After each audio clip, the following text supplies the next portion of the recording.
लोगों के जीवन में एक ऐसा समय आता है जब ना ही उनकी किस्मत साथ देती है और ना ही उनकी अपनी मेहनत का फल मिलता है और वो अपने आप से बहुत निराश हो जाते हैं। इसलिए हम आपके लिए एक ऐसी कहानी लाए हैं जिसे सुनकर आप अपना भविष्य बदल सकते हैं। तो चलिए कहानी शुरू करते हैं। दोस्तों, एक बार की बात है, महात्मा बुद्ध के शिष्य आनंद कहीं जा रहे थे। रास्ते में उन्होंने देखा कि एक अधेड़ व्यक्ति एक चट्टान पर बैठा रो रहा है। वे उसके पास गए और बोले, क्या बात है वत्स, तुम कौन हो और क्यों रो रहे हो? आनंद की बात सुनकर उस व्यक्ति की सिसकियां थम गईं। वह अपने आंसुओं पोंछता हुआ बोला, मैं पास के गांव का रहने वाला एक बदनसीब व्यापारी हूँ। मैं जो भी काम करता हूँ वह बिगड़ जाता है। व्यापार के चक्कर में मैंने अपनी पत्नी के गहने गंवा दिए, मैंने अपने परिवार को भी खो दिया, यहाँ तक कि मेरा घर भी गिरवी पड़ा है। मुझे तो लगता है कि मैं किसी काम का नहीं हूँ, मेरी किस्मत ही खराब है। उसकी बात सुनकर आनंद बोले, तुमसे किसने कहा वत्स कि तुम्हारी किस्मत खराब है? जरा मैं भी तो जानूं कि तुम्हारी किस्मत में क्या खराबी है। वह व्यक्ति बोला, पहले मैं खेती करता था, पर हर साल उसमें घाटा होता था। कभी सूखा पड़ जाता तो कभी ज्यादा बारिश के कारण फसल बर्बाद हो जाती। इससे परेशान होकर मैंने व्यापार करने का निश्चय किया। मैंने पत्नी के गहने बेचकर अपना व्यापार शुरू किया, लेकिन मेरा व्यापार नहीं चला। शुरू में परिवार वालों ने मेरा साथ दिया, लेकिन जैसे जैसे मुझे नुकसान होने लगा, मेरे परिवार वाले भी मुझसे दूर हो गए। मैं यह सब उनके लिए ही कर रहा था, लेकिन अब वे लोग मुझे देखकर नजरें फेर लेते हैं और मुझे ही मेरे परिवार की दुर्दशा का जिम्मेदार ठहराते हैं। उस व्यक्ति ने एक लंबी सी सांस ली और फिर बोला, मेरा एक मित्र है, उसने भी मेरे साथ अपना व्यापार शुरू किया था। उसका व्यापार अच्छा चल रहा है। वह जब भी मेरे घर आता है तो अपनी सफलता की कहानियां सुनाता है। उसकी बातें सुनकर मेरे घर वाले भी कहते हैं कि उसे देख और कुछ सीख। हमें तो लगता है कि तेरे वश का कुछ भी नहीं है। उन लोगों की बातें सुन सुनकर अब तो मुझे भी लगने लगा है कि शायद मेरे वश का कुछ भी नहीं है। अब तो मुझे अपना जीवन ही व्यर्थ लगने लगा है। मेरे मन में ख्याल आता है कि अपना जीवन समाप्त कर लूं। मैं यहाँ आया भी इसी इरादे से था, लेकिन हिम्मत नहीं कर पाया, इसीलिए यहाँ एकांत में बैठा विलाप कर रहा था। आनंद बोले, ओह, तो ये बात है। वैसे क्या तुम इसके अलावा कुछ और भी कहना चाहते हो? उनकी बात सुनकर वह व्यक्ति बोला, एक और मेरा हर काम खराब हो जाता है, दूसरी ओर मेरा मित्र है जो हर समय मुझे नीचा दिखाने का प्रयत्न करता रहता है। मुझे समझ में ही नहीं आता है कि मैं क्या करूं। आनंद बोले, क्या तुम अपने मित्र की बातें सुनकर दुखी हो जाते हो? फिर उस व्यक्ति ने बोला, हाँ, मैं उसकी बातें सुनकर स्वयं दुखी हो जाता हूँ। आनंद ने पूछा, तुम्हें किस बात का दुख होता है? अपने असफल होने का या फिर मित्र के सफल होने का? उनका सवाल सुनकर वह व्यक्ति एक पल के लिए सोच में पड़ गया। फिर वह बोला, अगर सच कहूं तो मुझे अपने असफल होने का उतना दुख नहीं होता है जितना कि मित्र के सफल होने का होता है। अर्थात यदि तुम्हारा मित्र असफल हो जाए तो तुम्हें खुशी होगी? आनंद ने प्रश्न किया। वह व्यक्ति बोला, हाँ, मुझे बहुत खुशी होगी। इसका मतलब है कि तुम्हारी खुशी तुम्हारे मित्र पर निर्भर है।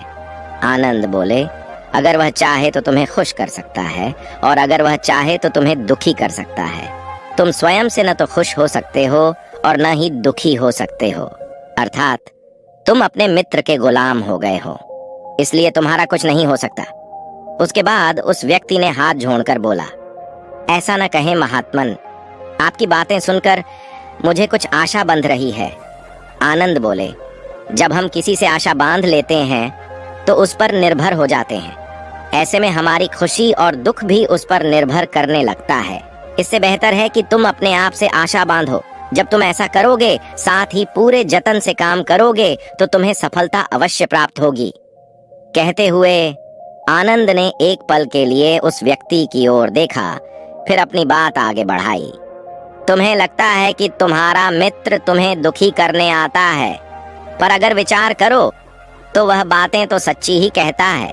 वह अपने संघर्ष और अनुभव की बातें बताता है। तुम उन बातों से बहुत कुछ सीख सकते हो। तुम्हें इसके लिए उसका धन्यवाद करना चाहिए कि तुम्हें घर बैठे कुछ अनुभव मिल रहे हैं। तुम उन अनुभवों का लाभ उठाओ, नई शुरुआत करो, कर्म करते जाओ, हार मत मानो। एक दिन तुम्हें सफलता अवश्य मिलेगी। आज तुम जिसे अपना बुरा वक्त या बुरी किस्मत कह रहे हो, एक दिन यह बदल जाएगी। इसी के साथ तुम्हारे विचार भी बदल जाएंगे। और देखना, जब तुम्हारा अच्छा वक्त शुरू होगा तब तुम्हारा मित्र भी तुम्हें अपनी सफलताओं की कहानियां नहीं सुनाएगा, तब वह अपनी असफलताओं की बातें बताएगा ताकि तुम उसकी बातें सुनकर भ्रमित हो जाओ, तुम्हारा आत्मविश्वास हिल जाए और तुम गलत निर्णय ले सको। लेकिन उस समय भी तुम्हें अपनी बुद्धि का प्रयोग करना होगा। तुम्हारा मित्र जैसे आज तुम्हें दुखी करने आता है, उसी तरह उस समय भी वह तुम्हें दुखी करने आएगा, क्योंकि जिस तरह उसे दुखी देखकर तुम्हें मजा आता है, उसी तरह उसे भी तुम्हें दुखी देखने में उतना ही मजा आता है। वह व्यक्ति बोला, आपने सही कहा, लेकिन मेरा सबसे बड़ा दुख यह है कि मेरे परिवार के लोग भी इसमें शामिल हैं। वास्तव में मैं तो अपने परिवार के लिए अच्छा करना चाहता था, लेकिन वे लोग भी मेरी बात नहीं समझते हैं। वे भी मुझे गलत कहते हैं और अब तो वे मेरे साथ भी नहीं हैं। आनंद बोले, मैं सब समझ गया। तुम सांत्वना चाहते हो। वास्तव में इस दुनिया में सभी लोग सांत्वना ही चाहते हैं। हम चाहते हैं कि हम जब भी कुछ करें तो लोग हमारी प्रशंसा करें, लेकिन आम तौर से ऐसा नहीं होता है, इसलिए हम दुखी हो जाते हैं। हमें लगता है कि हमारे मित्र, परिवार वाले सब मतलबी हैं।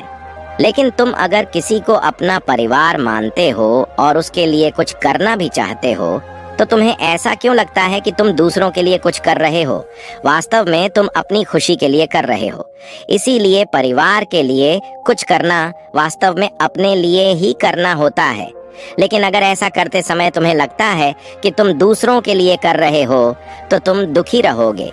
और अगर तुम्हें लगता है कि तुम अपने लिए कर रहे हो, तो तुम खुश रहोगे, क्योंकि जब तुम अपने लिए कुछ अच्छा करते हो या करना चाहते हो, तब तुम्हें सांत्वना की जरूरत नहीं पड़ती है। आनंद की बातें सुनकर उस व्यक्ति के चेहरे के भाव बदल गए। वह बोला, आप सही कह रहे हैं, मैं समझ गया हूँ। अब तक मेरी किस्मत खराब इसलिए थी क्योंकि वह दूसरों के हाथ में थी। अब मैं अपनी किस्मत को अपने हाथ में रखूंगा। मैं फिर से प्रयत्न करूंगा, पूरे मन से काम करूंगा, और जब तक सफलता नहीं मिल जाती चैन से नहीं बैठूंगा। उस व्यक्ति की बात सुनकर आनंद मुस्कुराए और उसे एक छोटी सी डिबिया देते हुए बोले, इस डिबिया को हमेशा अपने पास रखना। इसमें एक ऐसा राज है जो तुम्हें बड़े से बड़े दुख से भी बाहर निकाल लेगा। लेकिन इसे तभी खोलना जब तुम्हारे जीवन में कोई रास्ता न सुझाई दे और तुम्हें लगे कि सब व्यर्थ है, ये दुनिया व्यर्थ है और यहाँ रहना भी व्यर्थ है। उस व्यक्ति ने आनंद को धन्यवाद दिया और डिबिया को लेकर चला गया। उसने नए उत्साह के साथ फिर से अपना व्यापार आरंभ किया। उसका व्यापार चल निकला। अपनी मेहनत और लगन के बल पर वह एक बड़ा व्यापारी बन गया। परिवार वाले भी उसके साथ आ गए और उसका जीवन हंसी खुशी बीतने लगा। अब वह बीते हुए समय का रोना छोड़ चुका था और वह भविष्य की भी चिंता नहीं करता था। बस अपने वर्तमान को संवारने में लगा रहता था और जो कुछ भी वह करता था वह अपने लिए करता था, अपनों के लिए करता था। इसलिए वह प्रसन्न था। उसके जीवन में अब कोई दुख नहीं था। लेकिन वक्त हमेशा एक जैसा नहीं रहता है, वह बदलता रहता है। उसके जीवन में भी बदलाव आया। एक दिन उसके राज्य पर पड़ोसी राजा ने चढ़ाई कर दी। उसने इस राज्य पर अपना कब्जा कर लिया। उसके सैनिकों ने चारों ओर लूट मार मचा दी। उन्होंने व्यापारी का सारा धन लूट लिया। उसके घर में आग लगा दी। जान बचाने के लिए उसे अपने परिवार के साथ वहां से भागना पड़ा। वह व्यक्ति अपने परिवार के साथ कई दिनों तक इधर उधर भटकता रहा। वह दाने दाने को मोहताज हो गया। उसका बच्चा बीमार हो गया। इलाज के अभाव में वह तड़पने लगा। यह देखकर उसका हृदय चीत्कार कर उठा। वह कैसे अपने बच्चे का इलाज कराए? उसके पास तो खाने के लिए भी पैसे नहीं थे। ऐसे में उसे एक बार फिर निराशा ने घेर लिया। उसे लगने लगा कि उसका जीवन व्यर्थ है, सारी दुनिया व्यर्थ है। किसी भी बात का कोई मतलब नहीं है। भले ही आप जीवन में कितना भी कुछ कर लो, कितनी भी सफलता हासिल कर लो, पर अंततः यह जीवन समाप्त ही होता है। तो फिर ऐसे में जीवित रहने का क्या फायदा? इससे तो अच्छा है कि वह अपना जीवन समाप्त कर ले। लेकिन तभी उसके दिमाग में आनंद की दी हुई डीबिया याद आई।